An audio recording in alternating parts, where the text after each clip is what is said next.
Good evening बच्चों। देखो बच्चों, अपने इतिहास में 8वां चैप्टर पढ़ रहे थे, किसान, जमींदार और राज्य। इसकी अपनी एक क्लास हो चुकी है। आज अपने इसी चैप्टर की सेकंड क्लास के ऊपर अपने चर्चा करते हैं। लेकिन चैप्टर को अपने स्टार्ट करने से पहले आज का क्वेश्चन, जिसका आंसर आपको कमेंट बॉक्स में देना है। क्वेश्चन है भैया, अपने पानीपत का प्रथम युद्ध। देखो, पानीपत के 3 युद्ध हो चुके हैं अपने इतिहास में, लेकिन यहाँ पर कौन से युद्ध की बात कर रहा हूँ?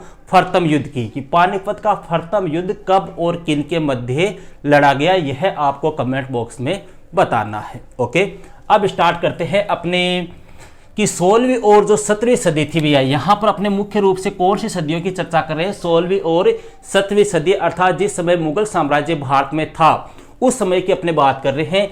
तो 16वीं और 17वीं सदी में जो ग्रामीण समुदाय था उसकी क्या विशेषताएं थी, वह किस प्रकार का था, इससे पहले की चर्चा अपने कल की क्लास में कर चुके हैं। तो ग्रामीण समुदाय में देखो, जो जातियां थी या जो ग्रामीण माहौल था वो कैसा था, इसके बारे में अपने चर्चा करते हैं। देखो, गांव में खेतीहर किसान कई समूह में बटे हुए थे। खेतीहर किसान कौन होते हैं? जो खेती का काम करते हैं, जो फसल कृषि का कार्य करते हैं, वो क्या कहलाते हैं? खेतीहर किसान कहलाते हैं। कल मैंने आपको बताया था खुदकास्ट और पाही कास्ट, ये 2 प्रकार के होते थे। तो ये खेतीहर किसान थे, ये भी 2 भागों में या कई वर्गों में बटे हुए थे, कई समूह में बटे हुए थे।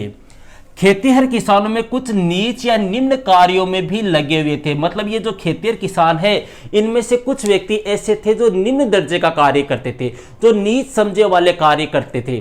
जैसे मान लो अपने सफाई का कार्य है, अपने कूड़ा करकट उठाना है, अपने गंदगी साफ करना है, मरे हुए पशुओं को उठाना है। इस प्रकार के जो निम्न कार्य होते थे, इन कार्यों में भी ये लगे हुए थे। क्योंकि इनके पास में क्यों लगे हुए थे? क्योंकि इनके पास में क्या नहीं थे?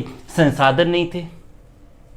इनके पास में संसाधन नहीं थे, इनके पास में साधन नहीं थे, इनके पास में पैसा नहीं था, इनके पास में रोजगार नहीं था। इसकी वजह से इनको ये निम्न दर्जे के कार्य करने पड़ते थे। और अर्थात कहने का मतलब हो गया कि इनकी जो कंडीशन थी वो किस प्रकार की थी? काफी गरीब थी। मतलब खेतीहर किसान जो थे उनमें से कुछ व्यक्ति जो है वो निम्न दर्जे का या नीच कार्य करते थे। और जो व्यक्ति नीच कार्य करते थे वो इसलिए करते थे क्योंकि उनके पास में भरपूर संसाधन नहीं थे, उनके पास में रोजगार नहीं था, उनकी आर्थिक कंडीशन जो थी वो काफी वीक थी, या अपने कहे वो कैसे थे? गरीब थे। इनकी स्थिति आधुनिक भारत में, मतलब ये जो काम करते थे ना, इनकी स्थिति आधुनिक भारत में किनके समान थी? दलितों के समान थी। जो अपने आधुनिक भारत में जो दलित है, जो पिछड़ी हुई जातियां है, जो SC ST में अपने जिनको शामिल किया जाता था, भारतीय संविधान के अकॉर्डिंग जिनको SC ST में शामिल किया गया था, ठीक है, उनके समान इनकी क्या थी? कंडीशन थी।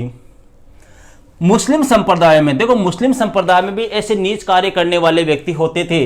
जैसे कौन सा कार्य करने वाले? हलाल खुरान का कार्य करने वाले। ऐसे व्यक्तियों को गांव से क्या निकाल दिया जाता था? बाहर निकाल दिया जाता था। मतलब मुस्लिम संप्रदाय में ऐसे व्यक्ति जो होते थे उनको गांव से बाहर निकाल दिया जाता था। और कौन से व्यक्ति कैसे कार्य करने वाले? नीच कार्य, कौन सा? हलाल खुरान का कार्य करने वालों को गांव के अंदर नहीं रखा जाता था, गांव से बाहर निकाल दिया जाता था। इसी प्रकार से अपने बिहार में भी या जो मल्लाह जादव होते हैं, मल्लाह जादा किसको बोलते हैं? देखो यहाँ पे ध्यान रखना, एक अच्छा क्वेश्चन है, मोस्ट क्वेश्चन है। मल्लाह जादव अर्थात किनके पुत्र? नाविकों के पुत्र, अर्थात जिनके पिता नाव चलाते हैं, नौकागमन का कार्य करते हैं, उनकी जो संतान होती है वो क्या कहलाती है? मल्लाह जादा। तो मल्लाह जादवों की तुलना किनसे की जाती थी? दासों से की जाती थी। यहाँ पे ये अच्छा क्वेश्चन है कि बिहार के मल्लाह जादव या नाविकों के पुत्रों की तुलना किसके साथ में की जाती थी? दासों के साथ में की जाती थी। या पूछ ले आपके कि बिहार में किस समूह के लोगों की तुलना दासों के साथ में की जाती? तो नाविकों के पुत्र, जिनको क्या कहा जाता था? मल्लाह जादव।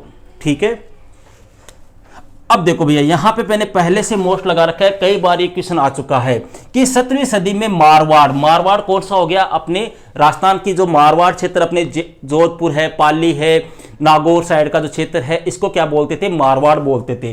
तो 17वीं सदी में मारवाड़ में एक पुस्तक लिखी गई। उस पुस्तक में भैया जो राजपूत और जाट है, इनको भी क्या बताया गया है? किसान बताया गया है। मारवाड़ जो है भैया, इस मारवाड़ के अंदर जो पुस्तक लिखी गई थी उसमें राजपूत और जाटों को भी क्या बताया गया है, किसान बताया गया है, क्योंकि 17वीं सदी के अंदर यह भी कौन सा कार्य करते थे, किसान का कार्य ही करते थे, खेती बाड़ी का ही कार्य करते थे। लेकिन इन दोनों में जो राजपूत है उनको उच्च स्थान प्राप्त था, किनके मुकाबले, जाटों को। राजपूत पहले स्थान पे थे तो दूसरे स्थान पे कौन थे, जाट थे। इन दोनों की अपने तुलना कर रहे हैं, किसके अकॉर्डिंग, मारवाड़ में जो पुस्तक लिखी गई थी उसके अकॉर्डिंग कौन सी सदी में लिखी गई थी, 17वीं सदी में। क्लियर है।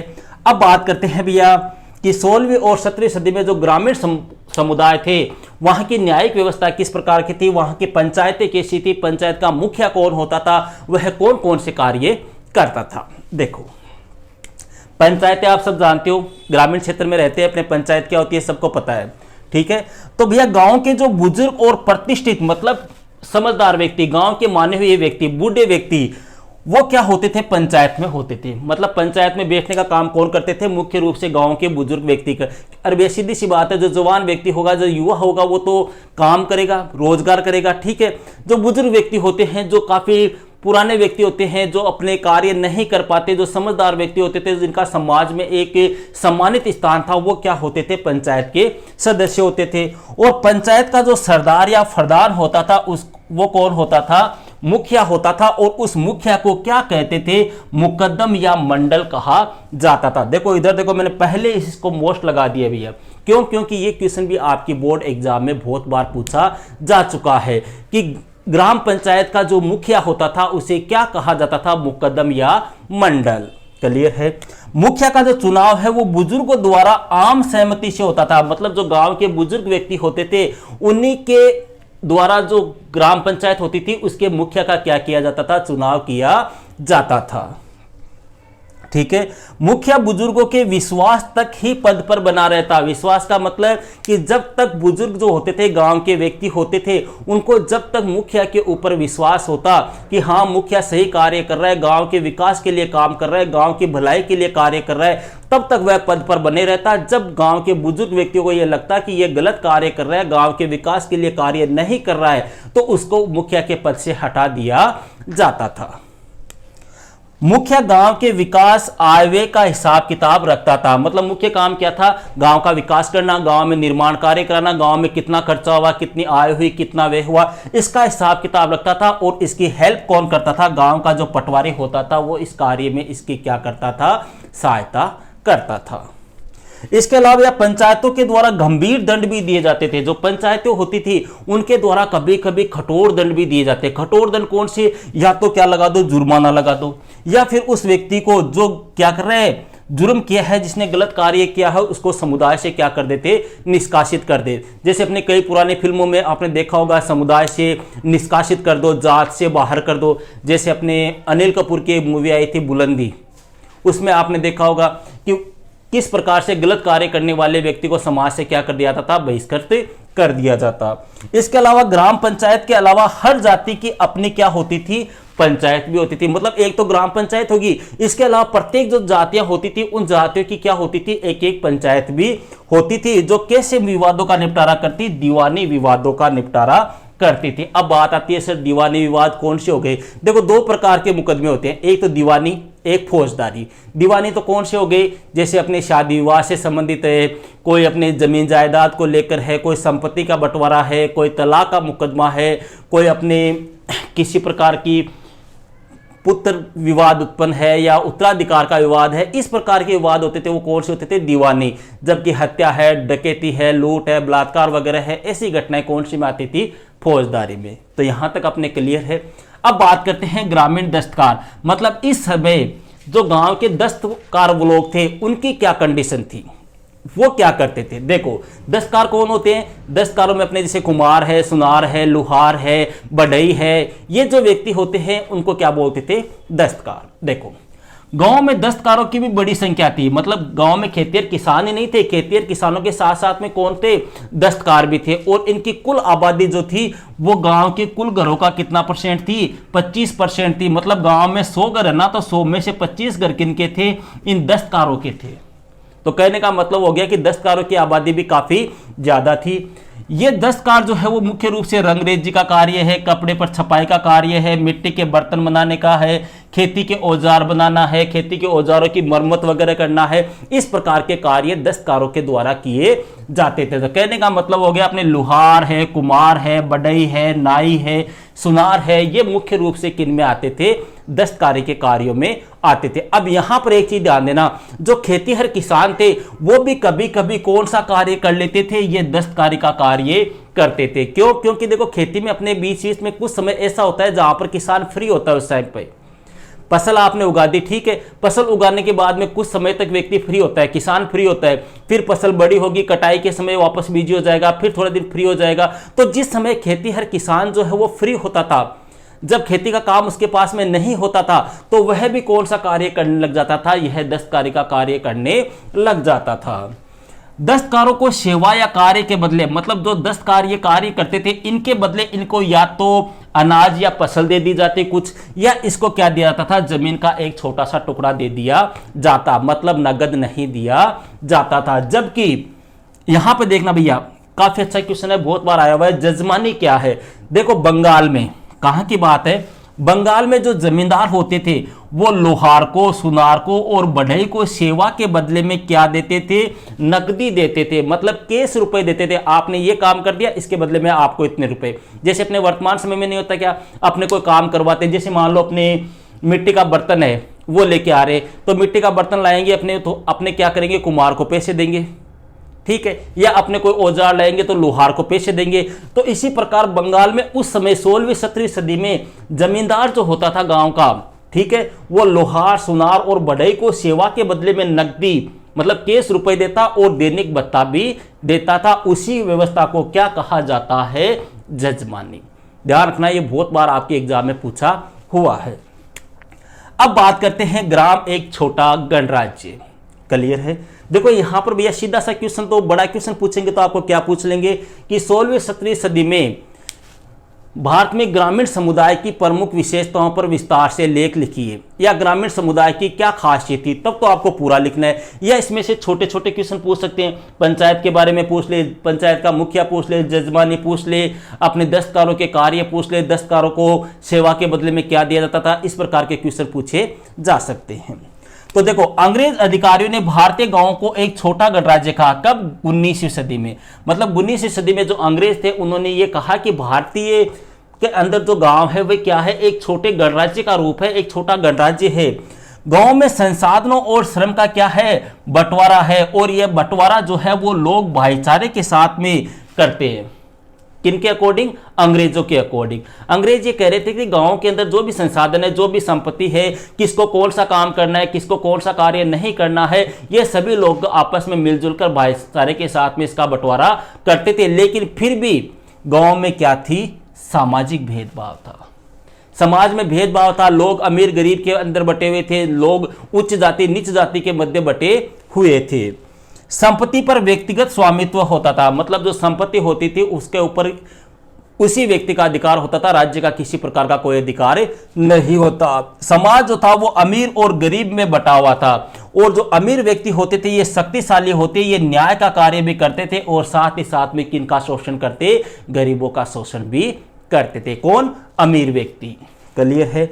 और जो व्यापार होता था उस समय, वह व्यापार जो है, या जो लेन देन है, या जो कर लिया जाता था, वह किस रूप में लिया जाता था? नगद रूप में लिया जाता था, कैश के रूप में लिया जाता था। तो ये थी भैया अपने आज की क्लास। अब आप कॉपी निकालो और हेडिंग लगाओ ग्रामीण समुदाय, और इसमें जाति और ग्रामीण माहौल, और थोड़ा स्पीड से लिखो।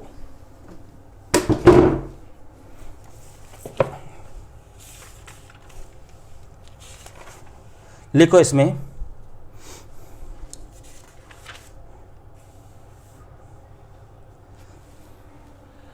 गांव में खेतीहर किसान कई समूहों में बटे हुए थे। खेतीहर किसानों में से कुछ नीच या निम्न कार्यों में भी लगे हुए थे, क्योंकि इनके पास संसाधनों का अभाव था, अर्थात ये गरीब लोग थे। इनकी स्थिति आधुनिक भारत के दलितों के समान थी। मुस्लिम संप्रदाय में भी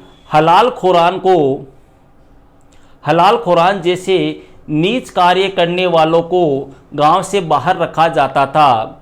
इसी प्रकार बिहार में मलाह जादवों ब्रैकेट में क्लियर नाविकों के पुत्र की तुलना दासों के साथ में की गई थी। 17वीं सदी में मारवाड़ में लिखी गई एक पुस्तक में राजपूतों और जाटों को भी किसान बताया गया है, लेकिन इन दोनों में राजपूतों को जाति व्यवस्था में जाटों के मुकाबले उच्च माना गया है। फिर हेडिंग लगाओ, इसमें देखो मेन हेडिंग क्या है, ग्रामीण समुदाय। इसमें पहली हेडिंग ये हो गई, दूसरी हेडिंग लगाओ पंचायतें और मुखिया, और इसमें लिखो गांव की पंचायत में बुजुर्ग लोग होते थे। ये लोग गांव के प्रतिष्ठित एवं महत्वपूर्ण व्यक्ति होते थे। उनके पास में अपनी संपत्ति के पैतृक अधिकार थे। पंचायत का निर्णय गांव में सबको मानना पड़ता था। पंचायत का सरदार या फरदान मुखिया होता, जिसे मुकद्दम ओब्लिक मंडल कहते थे, और इस मुखिया का चुनाव गांव के बुजुर्गों द्वारा आम सहमति से किया जाता था। मुखिया अपने पद पर तभी तक बना रहता था जब तक कि गांव के बुजुर्गों को उस पर भरोसा था। मुखिया का प्रमुख कार्य गांव की आय व खर्चे का हिसाब किताब अपनी निगरानी में रखना तथा गांव का विकास करना था, और इसमें पंचायत का पटवारी उसकी सहायता करता था। पंचायत का खर्चा गांव के उस सामान्य कोष से चलता जिसमें प्रत्येक व्यक्ति अपना योगदान देता था। पंचायत का एक अन्य बड़ा कार्य यह सुनिश्चित करना था कि गांव में रहने वाले अलग अलग समुदायों के लोग अपनी जाति की सीमाओं के अंदर रहे। देखो मैं थोड़ा सा स्पीड से बोल रहा हूँ, वो इसलिए बोल रहा हूँ ताकि अपना वीडियो लंबा ना हो जाए, इसलिए आप चाहे से रफ कॉपी में नोट कर लो या आप वीडियो को आगे पीछे करके किसी भी प्रकार से नोट्स अपने हिसाब से एडजस्ट कर लेना, ठीक है। पैराग्राफ चेंज करके लिखो, ग्राम पंचायतों को ग्राम पंचायतों के द्वारा कभी कभी कठोर दंड भी दिए जाते थे, जैसे जुर्माना लगाना या समुदाय से निष्कासित करना। ग्राम पंचायत के अतिरिक्त गांव में हर जाति की अपनी पंचायत होती थी। समाज में ये पंचायतें काफ़ी शक्तिशाली होती। राजस्थान में जाति पंचायतें अलग अलग जातियों के लोगों के बीच दीवानी विवादों का निपटारा करती तथा वे जमीन से संबंधित झगड़ों का निपटारा भी करती थी। अब आप हेडिंग लगाओ ग्रामीण दस्तकार, इसमें लिखो गांवों में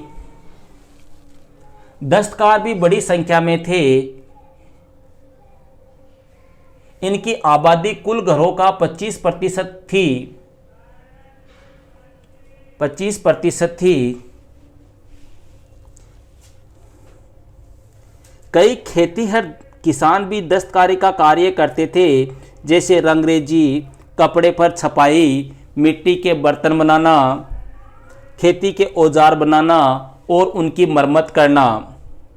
पैराग्राफ चेंज करके लिखो, कुम्हार, लोहार, सुनार, बढ़ई जैसे ग्रामीण दस्तकार भी अपनी सेवाएं गांव के लोगों को देते थे और उस सेवा या कार्य के बदले उनको फसल या जमीन का एक छोटा टुकड़ा दिया जाता था।